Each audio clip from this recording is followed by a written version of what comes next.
আমি আজকে আপনাদেরকে একদম ব্যতিক্রমধর্মী একটি পাখি দেখাবো।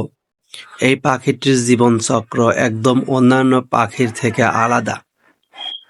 ছোট্ট পাখিটি গাছে বাসা বেঁধেছে, অনেক কয়টা ডিম পেড়েছে। ডিম থেকে ছোট্ট কিউট একদম ডিফিকাল্ট বাচ্চা জন্ম হয়েছে।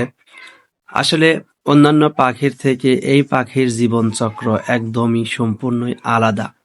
ছোট্ট কিউট পাখিগুলাকে মায়ের দেখানো পথেই লাফ দিতে হবে। এই ছোট্ট হালকা ডানাতে তাদের জীবনের রিস্ক নিয়ে গাছ থেকে পড়তে হবে। গাছ থেকে একটা পাখির ছানা লাফ দিয়ে পড়ে গেল। দেখুন আরো দুইটা ছানা অলরেডি গাছেতে রয়ে গেছে। ছোট্ট ডানাতে তাদের শরীরের ভর রাখার মতো ক্ষমতা এখনো হয়ে ওঠেনি। তারপরেও তাদেরকে জীবনের তাগিদে মায়ের ভালোবাসা পাওয়ার জন্য, মায়ের সাথে থাকার জন্য তাদেরকে গাছ থেকে লাফ দিতে হচ্ছে।